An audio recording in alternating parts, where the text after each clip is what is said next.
Nous nous sommes connus avec l'abbé Georges Schindelholz alors qu'il était à la Bonne Presse et moi aussi. Après avoir fait lui-même un apprentissage de compositeur typographe, il est devenu conseiller ecclésiastique et journaliste à la rédaction de la Bonne Presse. Et moi, j'étais là comme apprenti à l'époque et j'imprimais entre autres la revue Grandir dont il était le rédacteur en chef. C'est comme ça que nous nous sommes connus. Alors il était déjà un homme de caractère qui était bien engagé, il avait déjà enseigné à Saint-Charles, il avait écrit aussi et il était un homme proche de tout le monde. Comme il aimait à le dire, le typographe est un homme qui a du caractère et qui cherche à faire bonne impression. Alors il avait bonne impression tout le temps et puis il avait du caractère.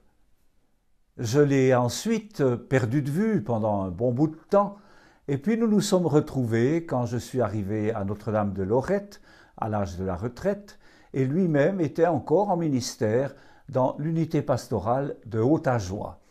Alors il avait sa part dans l'équipe comme moi, nous étions avec l'abbé Hyacinthe et Yanis Cuno à cette époque.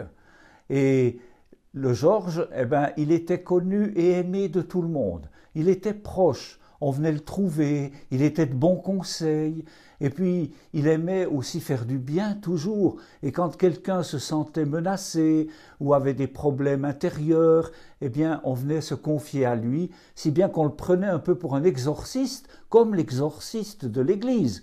Mais de fait, il n'a jamais eu ce ministère et il n'a jamais été officiellement exorciste. Mais il s'est intéressé à cette façon d'aider les gens pour qu'ils retrouvent une vie qui les satisfasse, une vie qui soit une vie pleine. Il était tellement proche, il avait toujours le bon mot, il savait vous remettre dans le bon chemin. Et c'est comme ça qu'il est devenu un peu l'exorciste du Jura.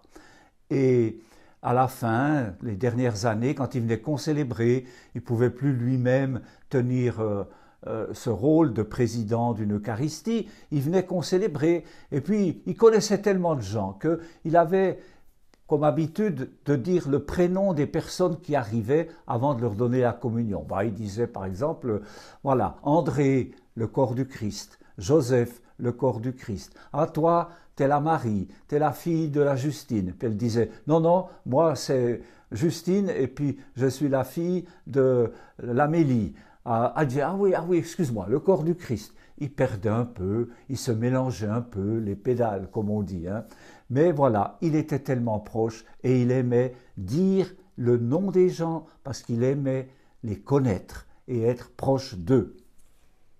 Et puis, il a écrit dans le journal Le Pays, avant qu'il fusionne avec le Démocrate pour devenir le quotidien jurassien, et beaucoup de gens aimaient ce qu'il écrivait. Il écrivait aussi, bien sûr, dans la revue Grandir, et jusqu'il y a pas longtemps, avant sa mort, il donnait encore ces textes qui étaient des biographies de saints, de personnalités, qui avaient marqué les gens de leur époque. Il aimait ça et il était très proche de tous ces gens qui lisaient ce qu'il écrivait et qui appréciaient ce qu'il écrivait. Alors dans ces dernières années, il n'avait pas Internet. Alors de temps en temps, il me téléphonait et il me disait « Jacques, est-ce que tu peux me trouver quelque chose au sujet de tel écrivain je dois faire ou de tel saint, je dois faire un mot sur eux et il me manque un peu des éléments. Est-ce que tu peux me trouver ça sur Internet ?» Alors je lui cherchais sur Internet, je photocopiais et je lui donnais les données qui correspondaient à ce qu'il voulait. Et il était content. L'abbé Georges, comme je le disais tout à l'heure, il aimait les gens et les gens l'aimaient.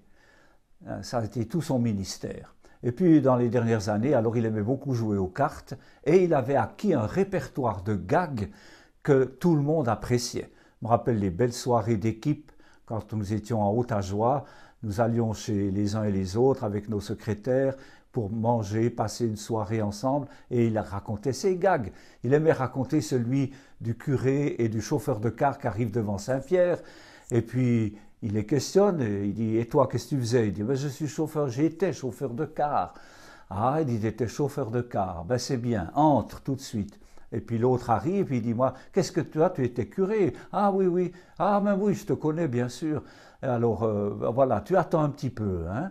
Puis alors le curé vexé, il dit, mais Saint-Pierre, moi j'ai annoncé la parole de Dieu, tandis que ce chauffeur, il entre avant moi. Et puis moi qui ai annoncé la parole de Dieu, tu me fais attendre. Il dit, ah oui, oui, mais écoute, écoute, toi, quand tu prêchais, qu'est-ce qu'ils faisaient les gens? Ils dormaient. Tandis que le chauffeur de car, lui, quand il conduisait, tous ses passagers, qu'est-ce qu'ils faisaient? Ils priaient tous. Et voilà. Et il aimait raconter des gags comme ça pour faire rire, pour passer un bon moment avec lui.